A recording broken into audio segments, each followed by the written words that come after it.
Hi there to all Beatles fans around the world. Today I'm gonna show you the top 10 Beatles songs of all time. Relax and enjoy the show. Number 10. While My Guitar Gently Weeps. Written by George Harrison. Recorded on September 5th and 6th, 1968. Released on November 25th, 1968.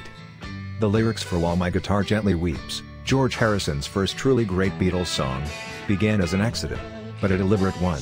Harrison composed most of the music during the Beatles' February to April 1968 trip to Rishikesh, India, but wrote its words after the band returned to England. Inspired by the relativism principle of the I Ching, Harrison pulled a book off a shelf in his parents' house, opened it to an arbitrary page and wrote a lyric around the first words he saw, which turned out to be the phrase "gently weeps." Its source might have been Coates Kinney's much anthologized 1849 poem Rain on the Roof, which includes the lines "in the melancholy darkness / gently weeps and rainy tears." Number 9. A Day in the Life. Written by Lennon and McCartney. Recorded on 19-20 January and 3-10 and February 22, 1967. Released on May 26, 1967. The ultimate Lennon and McCartney collaboration, A Day in the Life wasn't recognized as the band's masterwork until the 80s, after Lennon's death. It pairs lyrics inspired by the newspapers and Lennon's own life with McCartney's idea to have classical musicians perform what producer George Martin called an orchestral orgasm. Paul McCartney explained this song's origin story. A Day in the Life was a song that John had started. He had the first verse, and this often happened. One of us would have a little bit of an idea, and instead of sitting down and sweating it, we just bring it to the other one and kind of finish it together. Because you could ping pong, you'd get an idea. So he had the first verse, "I read the news today, oh boy," and we sat in my music room in London and just started playing around with it. Got a second verse, and then we got to what was going to lead into the middle. We kind of looked at each other and knew we were being a little bit edgy where "I'd love to turn you on." We knew that would have an effect. And then we put on another section I had. Woke up, fell out of bed, dragged a comb across my head. Then we finished the song up and did a big sort of epic recording of it with a big full orchestra and everything. And then did that crescendo thing in the middle of it with the orchestra, which was an idea I'd had because I'd been talking to people and reading about avant-garde music, tonal stuff and crazy ideas. I came up with this idea. I said to the orchestra, "You should start, all of you." And they sat all looking at me puzzled. We've got a real symphony orchestra in London who are used to playing Beethoven, and here's me, this crazy guy out of a group, and I'm saying, "Everyone start on the lowest note your instrument can play and work your way up to the highest at your own pace." That was too puzzling for them, and orchestras don't like that kind of thing. They like it written down and they like to know exactly what they're supposed to do. So George Martin, the producer, said to the people, "You should leave this note and this point in the song, and then you should go to this note and this note," and he left the random thing, so that's why it sounds like a chaotic sort of swirl. That was an idea based on the avant-garde stuff I was into at the time.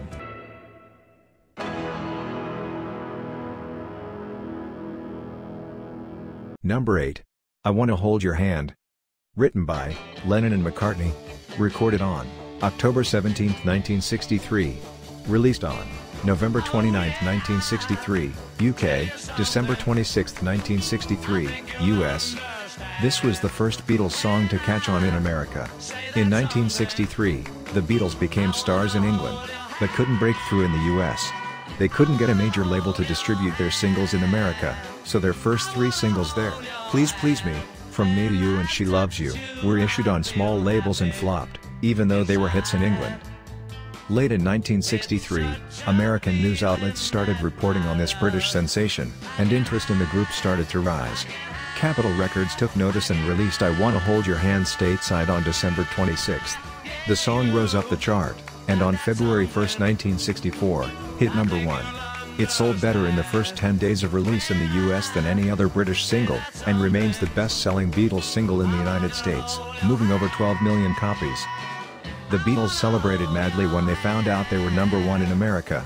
They came to America for the first time on February 7, 1964, greeted at the airport by screaming fans.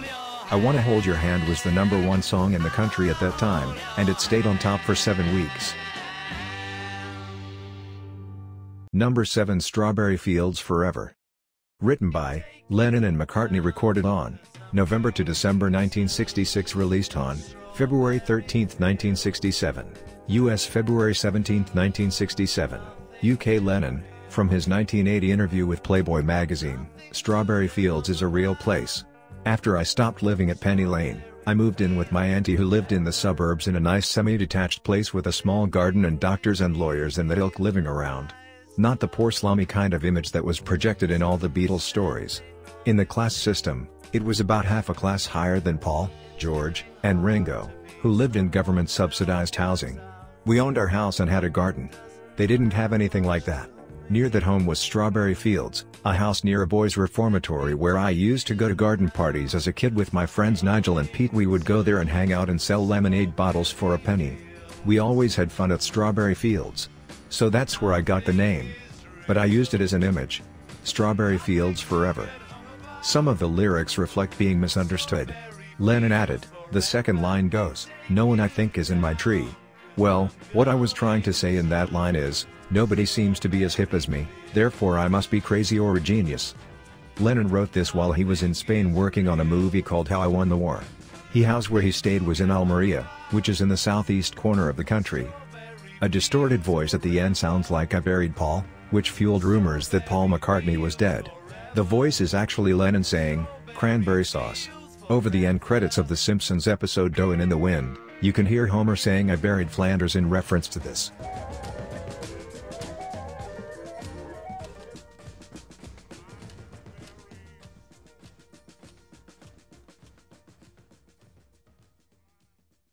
Number 6. Yesterday. Written by Lennon and McCartney. Recorded on 14 June 17, 1965. Released on August 6, 1965, UK Help. Album September 13, 1965, US single. The most covered song in history began as something called Scrambled Eggs. It also began in a dream of Paul McCartney's. Yesterday is a song by the English band The Beatles, written by Paul McCartney and credited to Lennon McCartney. It was first released on the album Help in August 1965, except in the United States, where it was issued as a single in September. The song reached number 1 on the US charts. It subsequently appeared on the UK EP Yesterday in March 1966 and made its US album debut on Yesterday and Today, in June 1966. McCartney's vocal and acoustic guitar, together with a string quartet, essentially made for the first solo performance of the band. It remains popular today and, with more than 2,200 cover versions, is one of the most covered songs in the history of recorded music. Yesterday was voted the best song of the 20th century in a 1999 BBC Radio 2 poll of music experts and listeners and was also voted the number 1 pop song of all time by MTV and Rolling Stone magazine the following year. In 1997, the song was inducted into the Grammy Hall of Fame. Broadcast Music Incorporated, BMI, asserts that it was performed over 7 million times in the 20th century. Before we proceed to the next video, please hit the like button, hit subscribe and notification bell for more videos and leave a comment. Number 5. In My Life. Written by Lennon and McCartney. Recorded on 18 and October 22, 1965. Released on December 3, 1965. In My Life is a song by the English rock band The Beatles from their 1965 album Rubber Soul. It was written primarily by John Lennon, credited to Lennon and McCartney, who later disagreed over the extent of their respective contributions to the song. Lennon credited the harmony and bridge to McCartney, while McCartney claimed the entire musical structure. George Martin contributed the piano solo bridge, which was sped up to sound like a harpsichord. In My Life, featuring Lennon's most personal lyrics up until that time, is one of only a handful of Lennon and McCartney songs where the two strongly disagreed over who wrote what. According to Lennon, In My Life was his first real major piece of work because it was the first time he penned personal lyrics about his own life. The original version of the lyrics was based on a bus route he used to take in Liverpool, naming various sights seen along the way, including Penny Lane and Strawberry Field. Lennon discarded this lyrical idea in favor of a more generalized meditation on his past. He and McCartney later revisited those original references with their respective songs Strawberry Fields Forever and Penny Lane.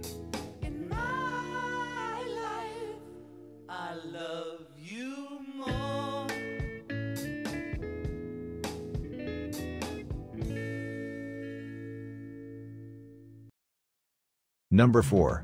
Something. Written by George Harrison. Recorded on 2nd of May, 5 May, 16th of July, August 15, 1969. Released on October 6, 1969. Something is a song by the English rock band The Beatles from their 1969 album Abbey Road. It was written by George Harrison, the band's lead guitarist. Together with his second contribution to Abbey Road, Here Comes the Sun, it is widely viewed by music historians as having marked Harrison's ascendancy as a composer to the level of the Beatles' principal songwriters, John Lennon and Paul McCartney. 2 weeks after the album's release, the song was issued on a double A-side single, coupled with Come Together, making it the first Harrison composition to become a Beatles A-side. The track is generally considered a love song to Pattie Boyd, Harrison's first wife, although Harrison offered alternative sources of inspiration in later interviews. Before it became the second most covered Beatles song behind Yesterday, Lennon said this unexpected Harrison track was the best track on Abbey Road and McCartney called it the best song Harrison has written.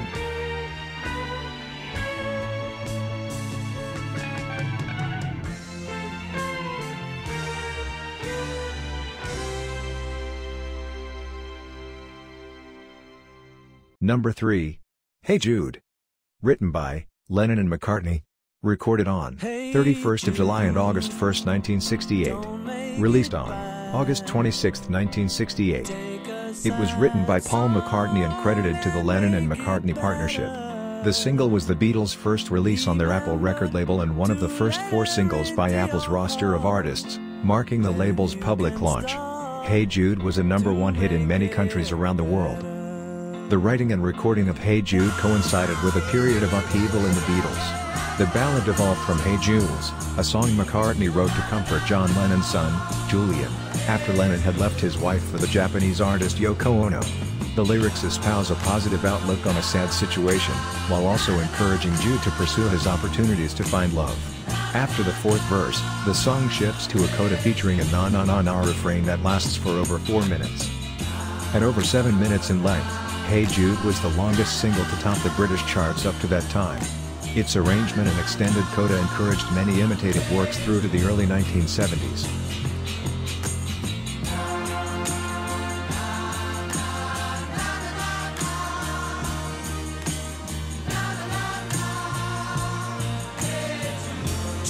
Number 2. Let It Be. Written by Lennon and McCartney. Recorded on January 31, 1969, April 30, 1969 and January 4, 1970.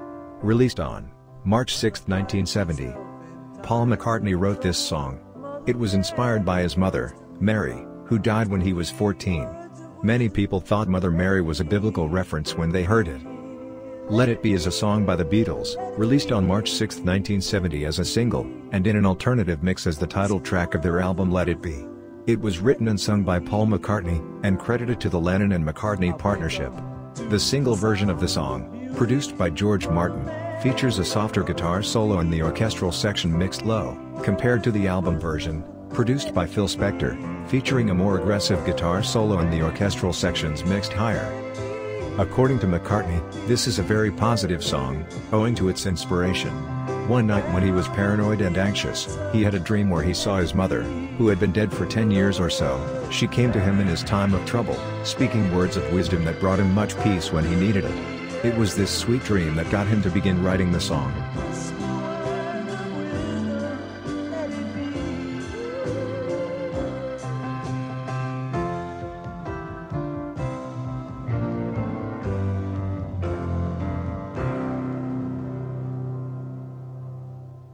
Number 1. Come Together. Written by Lennon and McCartney. Recorded on 21 to July 30, 1969. Released on October 6, 1969. Come Together is a song by the English rock band The Beatles, written by John Lennon and credited to Lennon and McCartney. The song is the opening track on their 1969 album Abbey Road and was also released as a single coupled with Something. The song reached the top of the charts in the United States and peaked at number 4 in the United Kingdom. Although credited to the Lennon and McCartney partnership, Come Together was mainly written by John Lennon. It was inspired by a request from Timothy Leary to write a song for his campaign for governor of California against Ronald Reagan, which promptly ended when Leary was sent to prison for possession of marijuana, Lennon recalled.